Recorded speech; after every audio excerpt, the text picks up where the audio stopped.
All right, we're going to kick this off.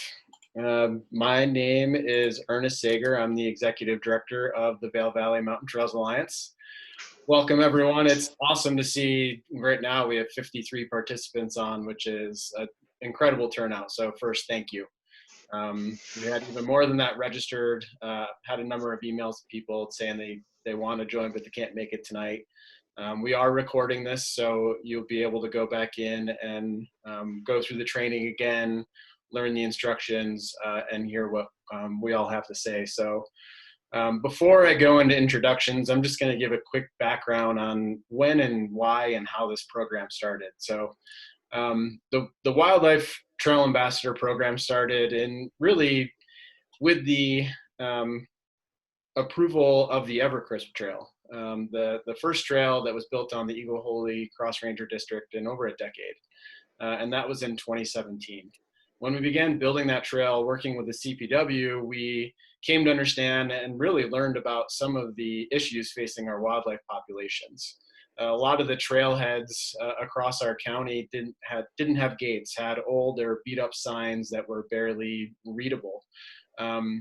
Many people, even members of our organization, thought that seasonal trail closures in the spring were for muddy trails, not for seasonal wildlife closures. So through the Evercrisp Trail, we wanted to take ownership and address what we learned head on, and we created the Wildlife Trail Ambassador program, which spurred from our Adopt a Trail program. So 2018 was the first year of the program. The VVMTA, in partnership with the Forest Service, installed some new gates, installed new signage at all of the seasonally closed trailheads. Michelle really took on the role of leading this volunteer-driven program. And here we are 3 years later, and it's growing every year and becoming more important every year. So thank you all for being part of this. And we're very excited to get this program going again this winter and this spring.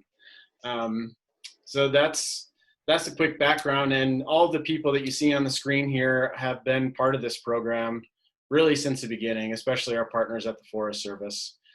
We have four or five Forest Service folks on the call here that have been instrumental. I'll let everyone do just a quick introduction, and I'm just looking at it on my screen. Lacey, why don't you go ahead and just say your name and what you do with the Eagle Holy Cross Ranger District. Yeah, hi everyone. My name is Lacey Tirado. I work at the Minturn office, and I am the OHV Developed and Dispersed Recreation Specialist. Thanks. And Paula? Hi, Paula Peterson. I'm the program manager for all of Recreation, Trails, Wilderness, Developed, Dispersed, kind of the whole thing. This program, Adopt a Trail. Thank you all for being here. We really appreciate it. And Catherine? Hi everyone, my name is Catherine Kat Bazan. I'm the Trails and Wilderness Recreation Specialist for the Eagle Holy Cross Ranger District. And Leanne? Great, good evening everyone, and thanks so much for being here. My name is Leanne Veldhuis, and I'm the District Ranger for the Eagle Holy Cross Ranger District. If you're not sure what that title means, it's basically just I'm the lead public land manager for this chunk of the forest. So thanks for being here. And then we have a few of our other partners, whether it be land managers where there are seasonal wildlife trail closures here on the call with us, and Devin from CPW. Devin, why don't you go ahead and introduce yourself? Yeah, thanks, Ernest. My name is Devin Duvall. I'm the local district wildlife manager for Colorado Parks and Wildlife, and happy to hear there's so many folks on and interested in helping out. So thanks. And Alan from the Bureau of Land Management. Yeah, Alan Sapinski here with the BLM out of Silt. So happy to have a spot at the table, and yeah, looking forward to what the two organizations can do together. And Peter. My name is Peter Sutterson. I'm with Eagle County Open Space. Thanks to you guys for putting this together. Cool. Thank you all for being here. As Michelle mentioned in the beginning, if you weren't on the call yet, if you have questions or want to chat, just throw them up in there and we'll try to answer them as we go along. And get you any additional feedback that's needed.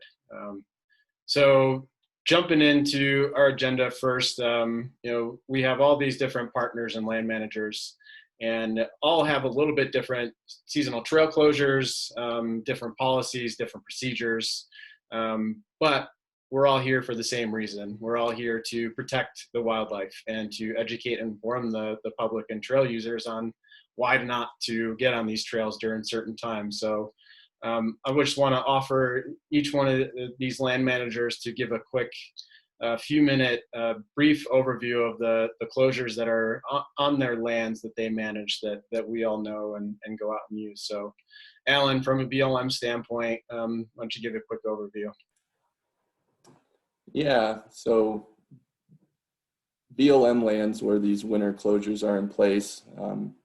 If many of you like biking in particular, you've probably been on the Pool and Ice Rink Trail there in Eagle, Will's Thrill, those trails in our East Hardscrabble Special Recreation Management Area.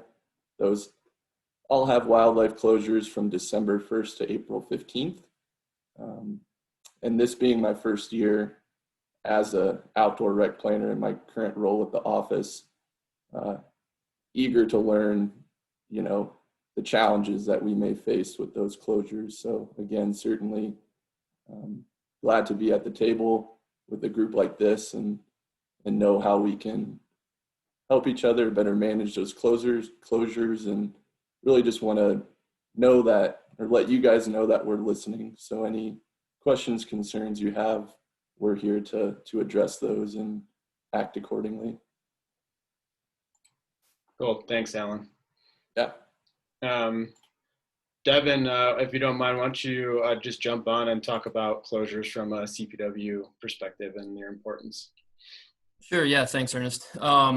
Yeah, I guess it's a little bit different in the sense that, while we are a land management agency as well, we are also a wildlife resource management agency. So we do have a statutory responsibility to manage the wildlife that a lot of these trail closures do, in fact, help benefit. And conversely, that a lot of the recreational use does impact. So, probably unbeknownst to some folks, over the last several decades, the Eagle Valley has experienced a fairly precipitous decline in ungulate populations. That's namely in the form of elk population numbers, and to a lesser extent, mule deer in a couple select places. So, and while this trend can be attributed to the combination of numerous variables and impacts, one of the leading causes, and the one that, I think we're all here for today, is the human activity component in the form of trail-based recreation. So obviously, I think it goes without saying that the winter months and in particular calving and fawning seasons as well, coming out of the winter months, are especially sensitive times of year for our ungulate herds. And, I want to make mention of the ungulates, in particular mule deer and elk. They kind of serve, they're generalist species. So they serve as a good indicator for, overall health and welfare of a variety of different wildlife species. So I think that if our concerted efforts do help benefit those two species, then, the trickle down component, it's helping other elements of the ecosystem as well. So, to dovetail off of that, I think there's no misconception anymore. There's a continuously growing body of research and evidence that shows the threshold is really quite low for the number of disturbances that certain animals can tolerate before that results in a negative impact, whether it's offspring abandonment or unnecessary expenditure of calories, decreased body condition, which extrapolated out that has population level consequences. So I'm sure other presenters are going to get more into the weeds and some of the details associated with that. But from our standpoint, CPW over the last 5 years has taken pretty dramatic action to address and hopefully bolster herd numbers, as well as reproductive success and performance of the herd. That's come in the form of dramatically limiting limited licenses for elk hunting. So ostensibly, we're not harvesting cow elk anymore, or the female calf-bearing portion of the herd. And elk being a polyamorous species, that's usually, from a management standpoint, the first and foremost thing that has the most benefit for hopefully growing back numbers and getting into the calf-cow ratios where you're actually going to be growing your population. So, I think this is one key element of the pie and the puzzle in hopefully kind of righting the ship and pulling up from the nosedive that we've been seeing over the last decade. So, we're doing our part as far as the direct offtake of animals. And then, we're calling on other members of the public and other stakeholder groups to be part of that conversation as well. So happy to hear again that folks are here, and I'll stick around and hopefully answer any questions and be able to maybe give some more context to some of the issues that we see. Because not only am I a biologist, but I also fill the niche of law enforcement for what's called Title 33 or wildlife law. So happy to chat more, and I'll stick around. Thanks, guys. Thanks, Devin. That's really good background and great information. So next up, I want to allow Peter Sunnison from Eagle County Open Space to speak on the properties that they manage that have some trails and some seasonal wildlife closure areas. Thanks, Ernest, and thanks, Michelle, for putting this together and inviting Open Space. So Eagle County Open Space owns and manages 13 properties throughout Eagle County, and the two that do have closures on them, and I think we generally like to think of them as area closures or property closures rather than just a trail closure, to speak to kind of what Devin was talking about. And I know the VVMTA sees it that way as well. But those two properties are the Eagle River Preserve in Edwards, and then the new Brush Creek Valley Ranch and Open Space just south of Eagle. Both of them, we shut down, sections of the property, primarily for wildlife habitat. There are trails that cross sections of those closed areas, and so we put temporary seasonal barriers up at those trail crossings. And we're looking forward this year to, it sounds like, potentially getting an ambassador out at the Eagle River Preserve in Edwards. It sounds like Michelle and I just need to finalize some details there, but both local open spaces that see a lot of visitation, both during the open season and the closed season. And so we're thrilled to, work with you guys and bring awareness, continue to bring awareness to both our seasonal closures, but then also, countywide what's going on. And so those run December 1st till April 15th. They're in Edwards.